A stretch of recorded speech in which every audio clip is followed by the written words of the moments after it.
Assalamualaikum Ustadz Teguh, Ustadz Win. Waalaikumsalam warahmatullahi wabarakatuh. Masya Allah, gimana kabarnya? Alhamdulillah Rupanya sehat. Ustadz Win ada di Keranggan ya? Saya pikir sedang ada di Semarang juga nih. Saya yang ada Wah, di Keranggan. oke. Ustadz Teguh Priyanto barangkali bisa cerita apa, bagaimana Islam memuliakan lansia? Hmm, Mungkin silakan. materi ini nanti Ustadz Win yang memulai ke sana ya. Ah, Jadi lebih tepatnya Ustadz Win dulu yang bicara ini. oke, Ustadz, silakan, silakan Ustadz Win. monggo Ustadz. Bagaimana Islam memuliakan lansia, Ustadz Win? Baik. Assalamualaikum warahmatullahi wabarakatuh. Assalamualaikum warahmatullahi wabarakatuh. Yang dirahmati Waalaikumsalam Allah, warahmatullahi wabarakatuh.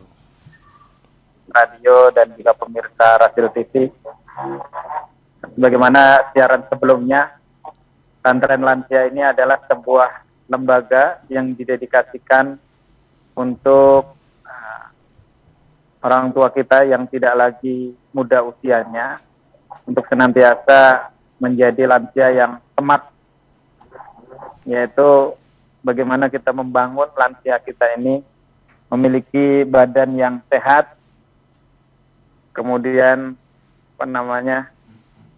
yang terus bugar dengan menggunakan pendekatan kurikulum 36, 3 ranah dan 6 aspek. Ini adalah sebuah bentuk ikhtiar kita karena di generasi-generasi sebelumnya sudah mendapatkan perhatian khusus, yaitu baik masa kanak-kanak, bahkan sekarang ini ada pendidikan anak usia dini, bahkan ada sebuah universitas pranatal. Orang yang sedang hamil pun sekarang dibuatkan sekolahnya. Oh, gitu ya. Ternyata pasca sepuh ini, pasca tua ini, Bukan berarti ya. bukan berarti tidak perlu dibuatkan sekolahnya. Karena apa? Penghantar di masa akhir inilah justru terminal yang paling menentukan. Imam Khusyairiyah itu sampai membuat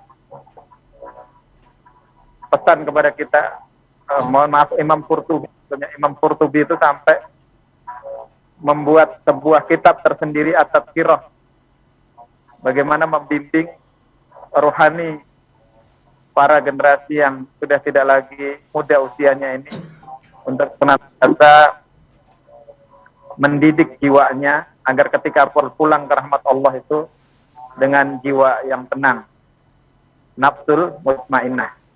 Nah, inilah yang menjadi fokusan daripada pesantren lansia atau yang dikenal dengan pesantren Kasepuhan Raden Rahmat. Sehingga kurikulum yang kita pakai ini menggunakan pendekatan apa yang disebut dengan pengembangan daripada model humanegogi atau yang kemudian sekarang ini kita kenal dengan kurikulum merdeka itu. Tetapi lebih ke fokus pendidikan untuk orang tua, sehingga Kut Teguh itu menyebutnya dengan sebutan geragogi. Nanti geragogi seperti apa, itu Kut Teguh yang akan menguraikan secara detail Pak. Oke. Baik. Ke Ustadz Teguh Priyanto. Ya, Halo Ustadz baik. Teguh.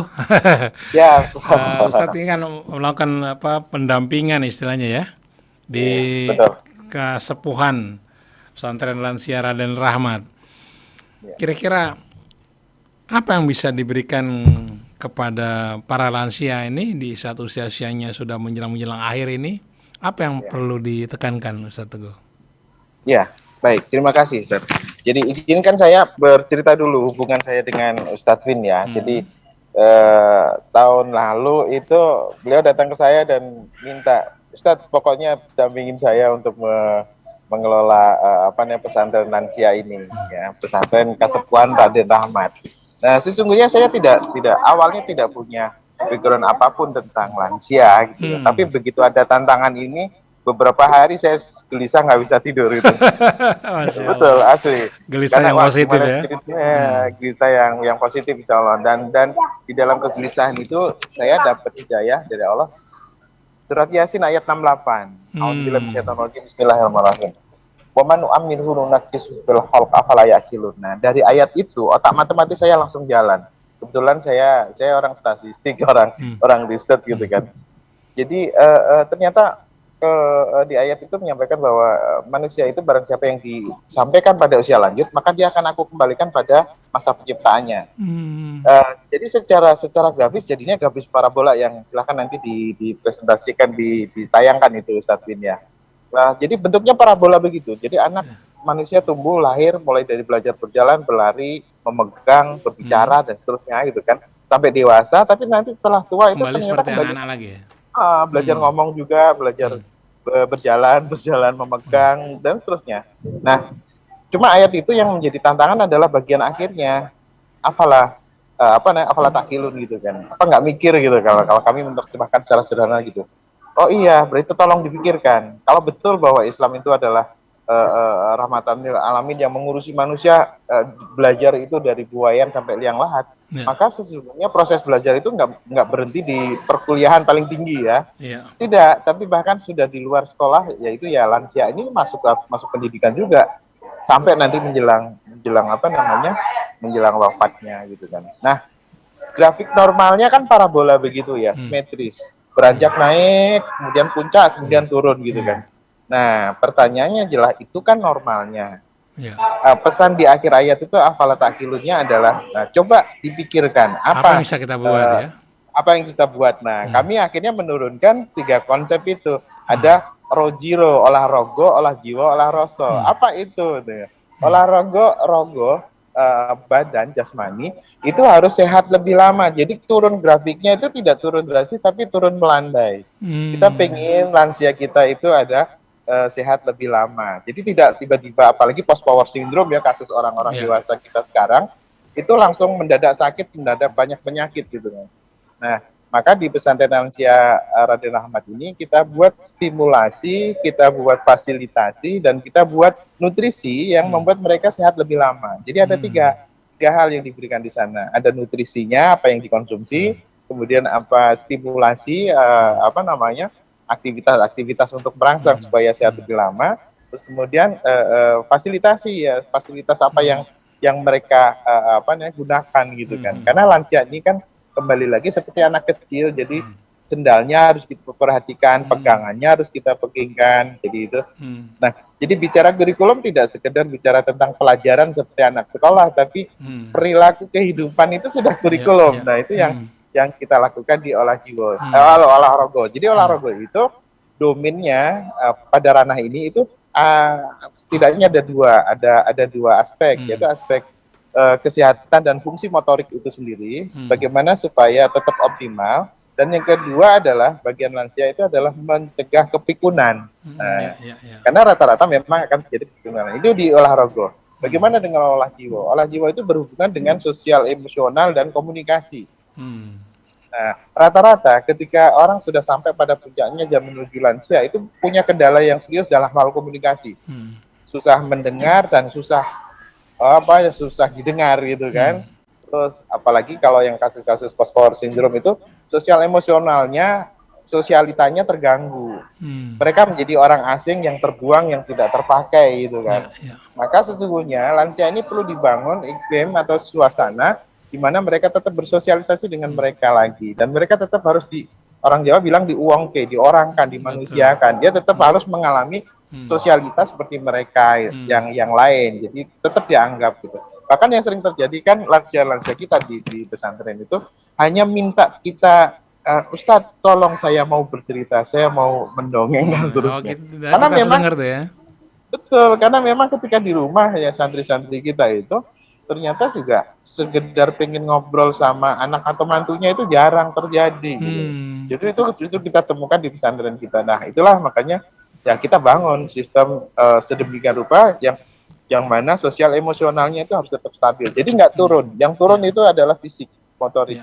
Tapi turunnya kita buat melandai. Nah, Nah, yang simulasi yang kedua itu adalah sosial emosional, nggak boleh naik turun fluktuatif, tapi harus relatif stabil. Kan makin dewasa harus makin matang. Nah, bagian yang terakhir yang sangat menarik itu karena kita juga menyadari misi Islam adalah husnul khotimah, sehingga olah jiwanya itu makin lama harus menjadi lebih baik, spiritualitasnya meningkat. Nah, jadi grafiknya bukan turun, tapi adalah terus meningkat menuju husnul khotimah. Bagaimana menuju husnul khotimah? Ubudiahnya kita olah gitu. Secara umum begitu. Nah, jadi grafik yang selanjutnya 2 halaman di berikutnya yang tolong di ini. Nah ini. Jadi olah jiwa itu yang hijau ini kita harus meningkat. Ya. Jadi balik lagi normalnya itu yang warna ungu aslinya, grafik itu parabola begitu. Nah, stimulasi, fasilitasi dan nutrisi itu kita buat olah rogo sehingga turunnya melandai, sehat lebih lama. Nah, olah rasonya kita buat supaya emosionalnya menjadi lebih stabil. Emosional sosial itu kan komunikasi, kita olahnya ya dalam bentuk komunikasi. Jadi pesantren lansia itu tidak berarti lansianya belajar di depan ustadz. Mereka sudah tua, mereka sudah berumur, mereka tidak perlu kita ajari seperti kita ya. Karena kan pola belajar itu secara umum kan ada 3 bagian. Ada namanya pedagogi, pedagogi untuk anak-anak, andragogi untuk dewasa. Nah, kalau yang lansia kita sebutnya geragogi. Karena kita sebutnya geragogi. Karena ilmu keperawatan lansia kan disebutnya geriatri. Terus ilmu kelansiaannya namanya gerontologi. Jadi kata geragos itulah yang kita ambil menjadi geragogi. Nah di sini dulu Ustaz, di yang tayangan yang grafik dulu tuh yang kedua, yang parabola 2 atau 3 di bawah nih setelah ini. Yang ini. Nah ya Jill, yang itu dulu. Yang itu tadi ya. Mas Wandi. Yang tadi. Nah, sebelumnya kalau nggak salah. Sebelumnya, Ali. Nah, di sini. Jadi, dan penjelasannya ada di halaman yang tadi. Oh, berjalan sendiri ya? Oh iya, sendiri. Iya. Nah, oke, nggak apa-apa di sini, nggak apa-apa. Jadi, potongannya geragogi itu ada di bagian akhir. Jadi, lansia itu kita lakukan dengan pendekatan geragogi. Gimana? Kita tidak ngajar, tapi kita menjadi reflektornya saja. Jadi, sifatnya reflektif konsultatif. Lansia itu sama dengan anak-anak hanya ingin mendengar, mendongeng, bercerita, dan seterusnya. Maka fungsi kita, fungsi teman-teman Ustadz itu, Ustadz Bin dan kawan-kawan di sana, itu adalah mencoba menjadi teman yang baik, jadi anak mantu yang baik bagi lansia, santri-santri kita. Nah, tinggal bagian-bagian yang masih salah, itu yang kita luruskan. Karena sekali lagi, lansia itu susah diajak ngomong, kecuali kita mengalah untuk mendengarkan saja. Dan di situ tantangan terberatnya, gitu kan. Jadi semua yang diucapkan lansia dianggap aja benar gitu. Walaupun ketika salah itu butuh waktu. Gitu. Tapi sebaliknya lansia itu sensitif. Jadi meskipun telinganya itu kalau Ustadz Solihin teman kita di sana menyatakan ya mulai budek gitu kan, mulai bawor, matanya kurang penglihatan, terus kemudian beser ya sudah tidak bisa mengendalikan buang air pipisnya gitu kan. Tapi masalah budek itu ternyata lansia ini budek secara fisik, tetapi secara fungsional tidak. Justru lansia itu punya rasa sensitif yang luar biasa. Dia mendengar tidak dengan telinganya, istilah saya. Dengan hatinya. Ya dengan hatinya, dengan mata hatinya, dengan telinga hatinya dan seterusnya. Sehingga kita betul-betul harus hati-hati bisa menyerap apa sih maunya gitu. Nah, itu yang tidak ditangkap oleh anak-anak kita sekarang. Anak-anak jangan-jangan kita juga saya.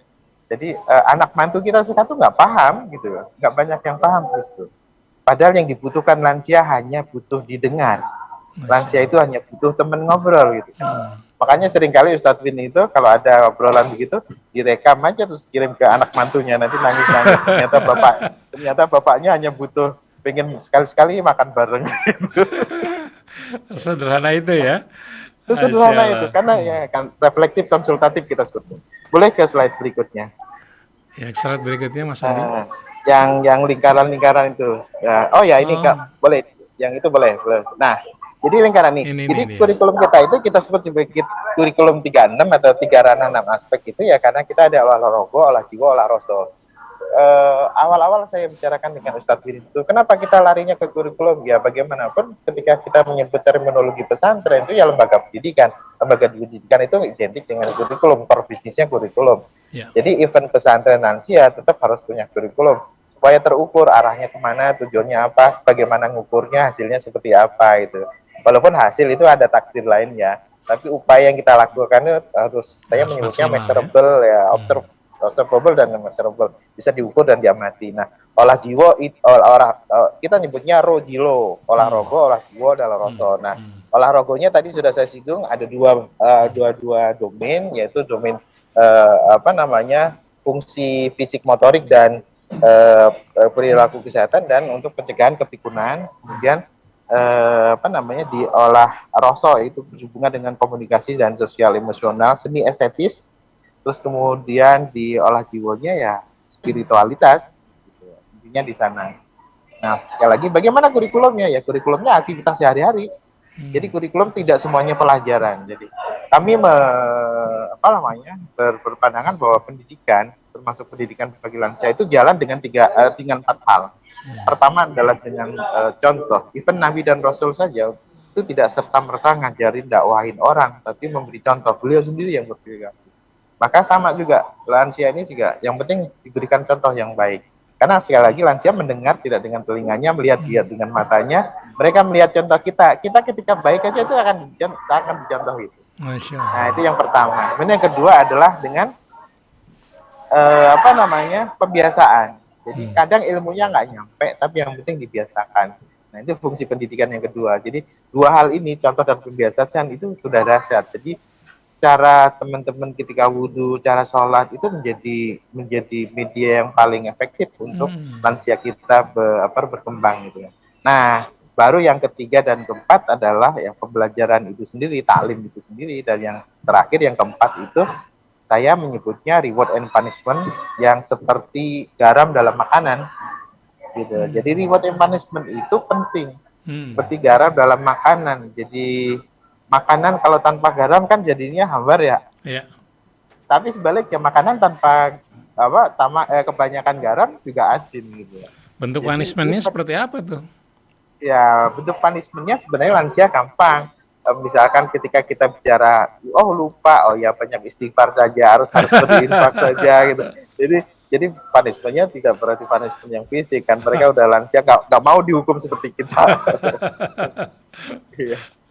Jadi tapi harus itu. Jadi sebenarnya kami pesantren Kasepuhan Raden Rahmat itu lebih seperti hidup bersama saja, merasakan mereka sebagai orang tua kita, gitu kan. Kita sebagai anak-anak mereka, belajarnya itu tidak terlihat seperti belajar sekolahan atau pesantren pada umumnya, ya tidak. Karena sesungguhnya 24 jam sehari, 7 hari seminggu itulah kurikulum gitu. Tinggal kita mengarahkan menuju yang istilah baru yang kita pakai smart itu ya, menuju yang lansia yang sehat, mandiri, aktif, dan tetap produktif. Karena dunia kita ini, lansia kita sudah luar biasa, lonjakannya sudah luar biasa hebat gitu kan. Kalau usia produktif kita sekarang itu ada 53,1% ya Indonesia. Berarti kira-kira 25 tahun yang akan datang, 23-25 tahun yang datang, waktu Indonesia emas gitu kan. Usia produktif kan 40 tahun. Nah, ketika tambah 20 tahun kan lansia. Berarti bisa ditebak 100 tahun Indonesia merdeka atau usia Indonesia emas itu sebenarnya ya lansia kita bisa tembus sampai 51,3%. Kalau yang sekarang produktif itu hidup semua, dan faktanya harapan hidup kita sudah tinggi, sudah sampai 70 tahun. Jadi hampir bisa dipastikan setengah dari penduduk kita di usia Indonesia emas nanti 2045 itu lansia. Sudah lansia semua. Masalahnya adalah Indonesia termasuk negara yang bermadhab lansia sebagai beban, bukan lansia produktif.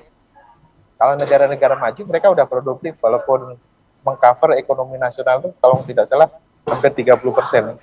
Tapi kalau kita kan murni anak itu menjadi pelaku bisnis atau pelaku hidup dari orang tua atau mertuanya. Dan kita harus mulai menggeser itu. Dan faktanya juga sebenarnya di kampung-kampung kita, jumlah lansia kita yang di kampung itu cenderung berusia lebih panjang dan lebih sehat, lebih produktif karena pagi-pagi mereka sudah berjalan jauh ke ujung kampung, ngobrol sama lansia yang lain sambil nyabut rumput, sambil ngopi, mungkin makan singkong gitu. Ternyata aktivitas sosial, aktivitas fisik semacam itu yang membuat mereka usia lebih Sehat ya. sehat dan tentu saja menghirup udara yang lebih segar kalau di kampung. Perbedaan harapan hidup lansia di kota dan di desa juga cukup signifikan. Di desa, di kampung itu lebih panjang. Ya, oleh karena itu kami pun mendirikan pesantren Kasepuhan Raden Rahmat ini ya di daerah yang perbukitan ya, daerah perbukitan yang udaranya sehat, yang mereka Rimbun. sosialisasinya bagus ya, ya itu bagian penting. Sebenarnya ini kami pelajari juga berdasarkan awal-awal sirah Rasulullah kan, ketika beliau tinggal di keluarga Halimatus Sa'diyah itu kan kampung yang oksigennya paling bagus dan bahasanya paling santun gitu. Jadi mirip dengan itu berarti ya lansia kita, pesantren Kasepuhan kita memang harus ada di apa namanya lingkungan yang semacam ini. Jadi semacam rekomendasi. Begitu Ustaz. Baik Iwan Anwar, kami masih berbincang-bincang dengan Ustadz Teguh Priyanto. Beliau adalah salah satu pembimbing lah di Kasepuhan Raden Rahmat, ini pesantren lansia. Ustadz Teguh, itu mereka kalau semakin tua itu apakah egonya semakin tinggi atau bagaimana, dan bagaimana kita cara memberi nasihat kepada mereka supaya tidak tersinggung? Baik, terima kasih. Ustadz Win bisa bercerita lebih banyak dengan kasus-kasus di sana ya. Saya datang itu sebulan sekali ke teman-teman di Salatiga ya. Tapi begini, bahwa seperti karakteristik anak-anak itu kalau seneng nggak ada capeknya. Lansia juga sama.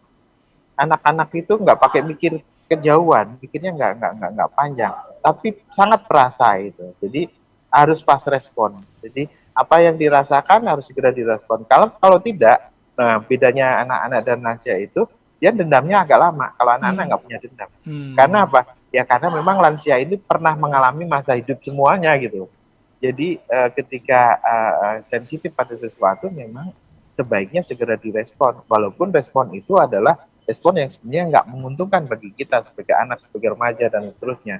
Tapi kita harus menyatakan itu yang penting benar dulu gitu. Karena ketenangan itu yang dibutuhkan. Toh besok dia juga lupa tentang itu.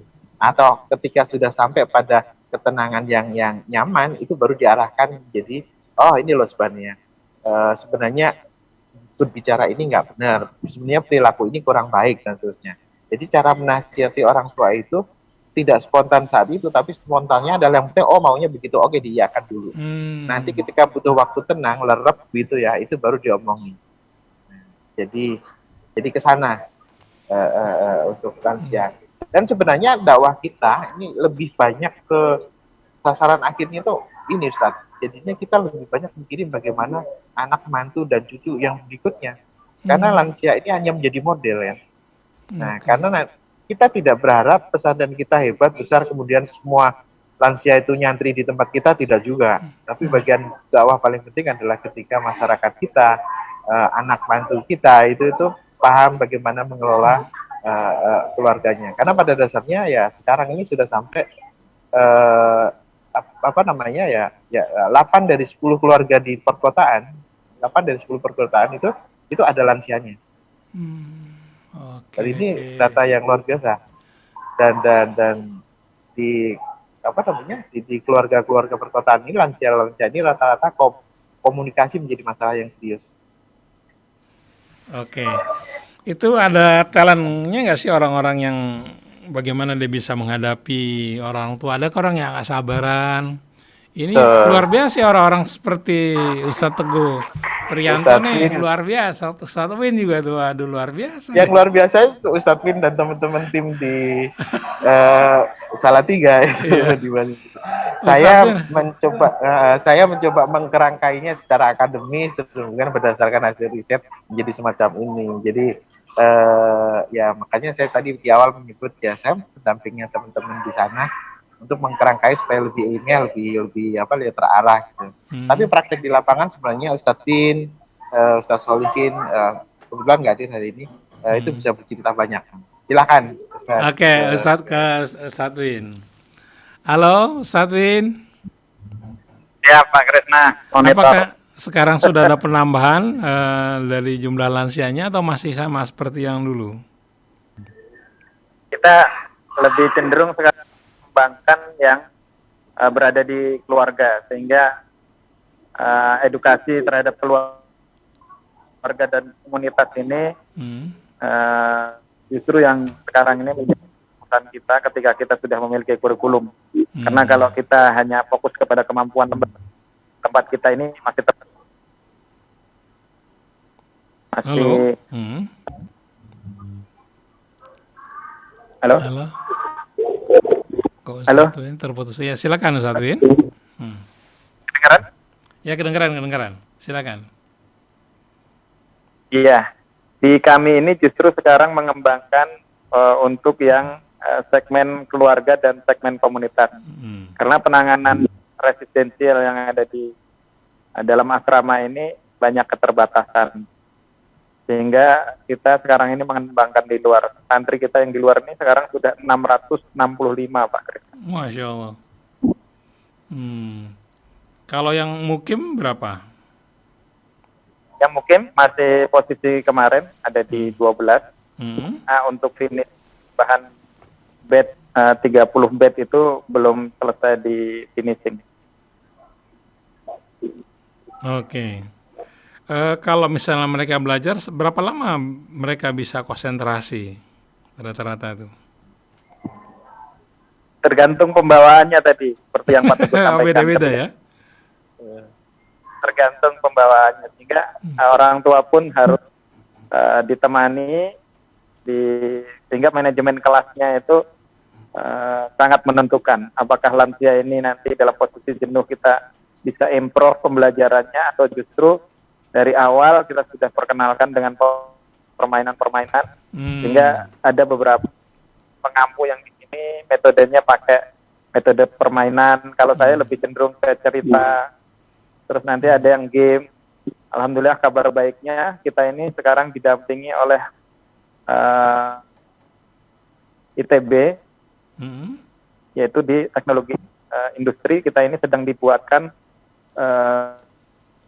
sebuah mesin kios pintar. Jadi materi-materi yang disusun oleh Ustadz Teguh itu kemudian disajikan dalam bentuk multimedia seperti mesin ATM seperti itu. Tapi ini bentuknya kalau zaman dulu ada dingdong itu loh, Pak. Oh mirip ya? dingdong itu. Terus nanti yang keluar apa? Nanti yang keluar adalah dia video interaktif, kemudian ada gamenya, ada permainannya, bahkan nanti dipancing juga ada reward yang ada di situ gitu. Jadi mengasihkan itu. Oke, setiap hari apa saja kegiatannya dari pagi sampai malam? Apa saja? Ya, program untuk yang 4 bulan pertama ini kita lebih cenderung fokus ke pembuati, artinya pembiasaan ibadah untuk mengembalikan kembali jiwa-jiwa para orang tua kita yang mungkin masa mudanya sejak mereka bekerja, bahkan sejak beliau-beliau ini berumah tangga, mungkin sangat sedikit alokasi waktunya untuk kebutuhan rohani. Sehingga di pesantren lansia ini kita tambahkan porsinya. Mereka bangun dari jam 2:30 qiyamul lail, kemudian dilanjut sholat fajar jelang subuh. Sambil menunggu subuh biasanya mereka tilawah Al-Quran berjamaah. Setelah subuh berjamaah ada kajian pagi, dilanjut selesai pas tepat sholat suruk itu, kemudian melakukan sholat suruk, kemudian mereka keluar sebentar untuk sarapan dan olahraga, kembali lagi ke kelas, menunaikan sholat duha, kemudian yang menghafal setoran hafalan, kalau yang Al-Qurannya belum lancar mereka biasanya tahsin seperti itu. Kemudian siangnya nanti ada pembelajaran tentang materi-materi diniyah. Masya Allah. Itu detik per detiknya penuh dengan ibadah ya. Seperti itu ya. Ya, Apa yang paling mereka sukai? biasanya mereka lebih asik ketika kita ajak merefleksi masa lalu. Jadi kita ini salah satu metode yang dipakai untuk menerjemahkan kurikulum yang disampaikan Ustaz Teguh itu metodenya Imam Ghazali di kitab terakhirnya itu Al-Munqidh min ad-Dhalalah itu kalau tidak selesai dengan keilmuan yang dirancang oleh Pak Teguh, biasanya beliau diajak merefleksi. Jadi kisah-kisah empiris masa lalunya itulah yang kemudian dijadikan pelajaran, sehingga kita kalau menggunakan pendekatan prinsip Pareto itu kita sampaikan ke orang tua kita, pasti kalau diingat-ingat itu ada 20% hal-hal baik yang insya Allah bisa kita kembangkan hari ini. Dan kalau direfleksi pasti ada 20% hal-hal buruk yang membuat orang tua kita ini, yang kita bimbing ini, lama-lama bisa jauh dari Allah. Sehingga kita berangkat dari yang terkecil itu, memaksimalkan yang 20% yang baik, kemudian meminimalisir, bahkan meninggalkan 20% yang buruk itu yang pernah buruk. Oke. Ustadz Teguh. Oke. Ini menarik sekali loh. Bagaimana Ustadz Teguh bisa begitu akrab ya dengan lansia dan banyak program-program yang nggak kepikir nih ya. Apalagi yang kira-kira bisa disampaikan kepada pendengar mengenai bagaimana kita mengelola para lansia ini, Ustadz Teguh? Iya, fokus dan amanah perhatian dari Ustadz Win, teman-teman PKRM ke saya adalah bagaimana merancang kurikulumnya. Ingin saya sampaikan, kurikulum itu adalah ya 24 jam hidup itulah kurikulum. Jadi bukan sekedar pelajaran. 24 nah, bukan sekedar pelajaran. Luar biasa. Jadi bagaimana berjalannya, bagaimana makannya, itu saja sudah kurikulum. Ketika itu semuanya ditarik menjadi bernilai atau bervalue Islam, itu kan sudah menjadi ibadah semua gitu. Jadi sendalnya kita pikirin, jalannya kita pikirin, cara ngomongnya kita pikirin. Ya, nah itu karena mengembalikan itu semuanya itu satu hal yang tidak terlalu jelimet di ilmunya, tapi di pembiasaan dan contoh langsung. Lansia itu balik lagi ke anak-anak, sehingga tadi Ustadz Win tadi sangat jelas menguraikan, mereka diminta aja bercerita. Jadi kita tidak menggurui, mereka yang bercerita masa lalunya, kemudian karena kan mereka suka bercerita. Lansia itu pasti suka bercerita. Misalnya cerita apa tuh misalnya? Cerita apa misalnya? Cerita masa lalunya ketika anak-anak, ketika remaja dan seterusnya. Iya, karena memang mereka butuh didengar. Jadi didengar atau kita mendengarkan mereka itu satu kebutuhan, dan itu harus terpuaskan. Jadi sebagaimana anak bermain itu kebutuhan, maka lansia itu didengarkan itu satu kebutuhan. Tapi bagaimana kita memotongnya? Misalnya dia ceritanya terlalu panjang gitu, padahal kita ada keperluan lain. Bagaimana yang luar biasa itu teman-teman kita, ustaz-ustaz kita itu kadang yang curhatnya tuh ya lewat batas waktu, makanya kita hampir nggak ada jam sekian yang nggak bisa, kadang ya sampai tengah malam. Kalau pas suka, benar-benar suka itu kayak anak nggak ada capeknya bermain gitu ya, terus lansia kita pengen ngobrol curhat terus aja. Gitu. Jadi yang perlu kita apresiasi jadi teman-teman ustadz pendamping di sana itu penuh dengan kesabaran, mau mendengarkan, karena memang kuncinya mau mendengarkan aja. Nggak semua orang bisa mau mendengarkan, walaupun nyebelin kadang gitu. Tapi ya karena mereka suka berulang-ulang ceritanya kan, itu lagi. Ya betul, iya. Kan sama dengan anak-anak. Anak-anak kan sama, ketika bertanya itu apa, berkali-kali itu apa. Sama juga lansia juga itu. Kan udah diceritain, nggak usah dibantah. Memang didengerin aja. Nanti kalau udah lerep, nah kan kita udah paham begini, kan harusnya begini begitu, baru diarahkan. Nah itu yang kami sebut sebagai reflektif konsultatif. Salah satu ciri khas dari metodologi giragogi, pendidikan bagi lansia, itu adalah reflektif konsultatif. Kita harus mampu mengendalikan diri untuk menjadi pendengar yang baik, ya merasakan yang baik sampai sehabis-habisnya. Kemudian nanti ketika sudah lerep, baru kita kita cas, kita luruskan mana yang baik. Dan ilmu ini memang tidak banyak yang bisa, sehingga tadi Ustaz Win sudah sampaikan, inilah yang mau kita tularkan ke keluarga-keluarga. Jadi ke depan menjadi semacam pesantren keluarga, jangan-jangan karena kita akan mengundang orang-orang, kita mengundang komunitas. Begini loh, menjadi menjadi anak, menjadi mantu yang mengelola lansia. Karena kalau kami sendiri yang mengelola lansia nggak bakalan cukup dan nggak bakalan mampu. Kapasitas kita jelas terbatas. Sedangkan jumlah mereka sudah terus kejar-kejaran gitu. Jadi yang perlu kita duplikasi adalah bagaimana cara kita, metode kita untuk menghadapi lansia. Kerinduan mereka kepada keluarga tinggi nggak? Ustadz Vin mungkin nanti bisa bercerita, bahkan sebaliknya. Nanti ada lansia yang sudah sampai pada titik sudah nggak mau pulang, saya sudah puas di sini. Betah di situ. Kalau perlu nanti anaknya yang datang. Oh gitu, begitu ya satu ini ya. Iya. Oke, Ustadz Vin, Jadi bisa cerita. mereka sekarang itu rata-rata sudah selesai dengan urusan duniawi. Mereka sudah sudah berhibah, segala macam yang urusan dengan duniawi. Sekarang mereka meminta kepada anak-anaknya itu tidak untuk menyandra.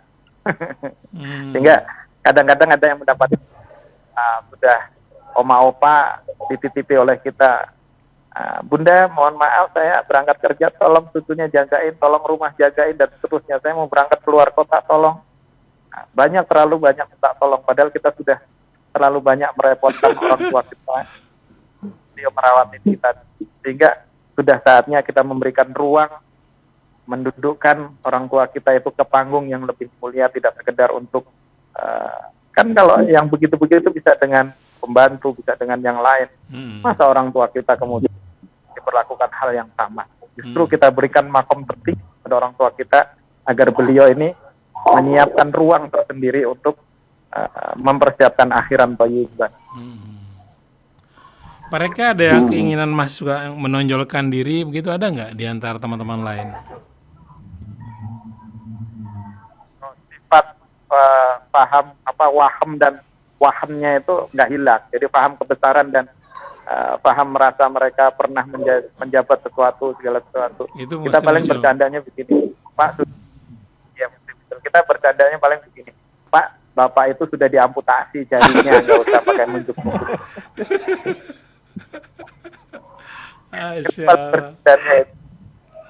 Ini perlu seni sendiri ya menghadapi para lansia ini ya. Oke, kemudian masakan gimana? Mereka tentu kan punya selera masing-masing tuh. Baik. Untuk masakan kita yang rutin dari kita itu dari Senin sampai Kamis. Untuk Jumat, Sabtu, Ahad mereka dipersilahkan untuk masak sendiri. Bahkan di antara mereka sekarang sudah ada program namanya Tuan Tim. Jadi mereka memasak, kemudian dihantarkan ke lansia sekitar kita, biar mereka juga tahu ternyata banyak lansia-lansia seusia mereka itu tidak memperoleh kehidupan yang beruntung, sehingga kita edukasi Tuan Timbah mereka masak, kemudian mereka rantangi dengan program rantang sedekah itu, kemudian kita hantarkan ke lansia-lansia di sekitar pesantren ini sebagai bentuk, kalau bahasa Jawanya itu memelihara magersari, memelihara lingkungan agar tetap silaturahmi kita dengan lingkungan itu tetap baik. Oke. Jadi kalau Ustadz Teguh nih datangnya sana sebulan sekali ya? Kira-kira di akhir pekan biasanya. Akhir pekan seberapa lama di sana ya? Biasanya Jumat saya berangkat sampai dengan paling lama Senin malam atau Ahad malam biasanya, supaya kan Senin saya bisa sudah aktivitas. Jadi Jumat fullnya tuh di Sabtu Ahad ada di sana. Pasti Bang yang dikangenin itu ya. Oke, Iwan Danawan, kami masih berbincang-bincang dengan kesepuhan Raden Rahmat ini ke pesantren lansia ya. Silakan yang mau mencatat nomor telepon yang bisa Anda hubungi untuk mengetahui lebih jauh lagi tentang pesantren lansia Kasepuhan Raden Rahmat. Ini nomornya 0812 99 68 619 0812 9968 alamatnya di Kecamatan Banyu Biru. Kalau dari Biru. Stasiun Semarang itu berapa lama untuk bisa mencapai ke sana, dan naik apa kalau naik kendaraan umum? 50 km dari stasiun Semarang itu bisa naik taksi online, atau kalau mau naik mobil umum juga bisa, yaitu naik Transjateng turun di Bawen. Kalau sudah sampai Bawen, biasanya kontak kita, biasanya kita jemput. Oke. Ustaz Teguh kalau giliran ke sana suka diledekin nggak sama istri? Wah, mau ketemu apa Om? Saya pernah sekali justru bawa anak saya yang waktu itu sedang riset juga, sedang penelitian untuk skripsinya. Nah, ceritanya malah mereka juga siba-siba kita tuh suka ngobrol sama anak-anak itu. Oh gitu. Jadi itu kangen. Jadi anak saya sampai cerita, sebenarnya sih capek dengerin, tapi ya nggak apa-apa, dengerin aja gitu kan. Jadi berkeluh kesah, cerita tentang anaknya, bahkan mungkin beberapa cerita tentang anaknya yang sudah meninggal gitu kan. Jadi mereka jadi curhat. Memang lebih banyak curhat sih lansia. Oke. Nah, Ini salah satu ada yang tanya nomor teleponnya Ustadz Teguh, boleh di ini? Oh, boleh. Berapa? Saya di 0812 0812 8230 8397 Ustadz Teguh Priyanto, alamatnya di Keranggan ya, kira-kira sekitar Kampung Sawah situ ya. Kalau pesantrennya sendiri nomornya 0812 68619 Ustadz Win di sana. Win Narno. Oke, kita sudah dibatasi waktu. Mohon maaf, sebenarnya banyak sekali yang kami ingin tanyakan, tapi karena kita sudah dibatasi oleh waktu. Terima kasih. Mudah-mudahan pesantren Lansia makin terus bermanfaat untuk para lansia ya, di mana saja. Oke, terima kasih sekali lagi Ustadz Teguh, Ustadz Win. Mudah-mudahan sehat semuanya dan barokah. Ada yang mau disampaikan terakhir? Ustadz Win, silakan. Ada mau disampaikan? Silakan. Ayah bunda, dengar dan pemirsa Hasil TV, seandainya kita semuanya dikaruniai umur panjang, hendaknya kita tidak usah menunggu besok, tetapi hari ini persiapkan diri kita dengan cara mempersiapkan akhiran thayyiban yang baik. Masya Allah. Sehingga kita tidak ada lagi kata bilang nanti, ya harus sekarang, tidak ada lagi tapi ya sami'na wa ata'na. Ketika mendapatkan pencerahan seperti ini adalah paling enak adalah segera kita bergerak menuju Allah Subhanahu wa taala untuk mempersembahkan persembahan terbaik kita, amal-amal terbaik kita, karena mungkin bisa jadi masa lalu kita tidak terlalu fokus dengan kebutuhan rohani kita. Kita selama ini terlalu fokus dengan kebutuhan jasmani kita, padahal yang akan berpulang adalah Tuhan. Sudah kita sebelum terminal terakhir, sebelum hari kebangkitan itu, kita akan mencapai terminal berikutnya. Jadi Allah itu menciptakan secara tahap demi tahap. Tahapannya kalau menurut Imam Bushairi itu, Imam Qurtubi itu, ada 4 proses. Proses wafat, yaitu sebelum kelahiran kita pernah mati. Proses hidup sesudah lahir, dan proses mati nanti ketika kita diwafatkan, dan proses lagi hidup lagi nanti ketika kita dibangkitkan di padang mahsyar. Sebaiknya kita mempersiapkan fase demi fase, tahap demi tahap ini dengan sebaik-baiknya mumpung kita masih hidup. Baik, terima kasih Ustadz Win, Ustadz Teguh. Iwan dan Ahmad, demikian tadi bincang-bincang kami dengan para ustadz dari Kasepuhan Raden Rahmat, santri Lansia, pesantren Lansia. Terima kasih sekali lagi. Jazakumullah khair. Saya Muhammad Krisna Udi Saputra dan Anis Mualim mohon pamit. Wabillahi taufiq wal hidayah. Assalamualaikum warahmatullahi wabarakatuh.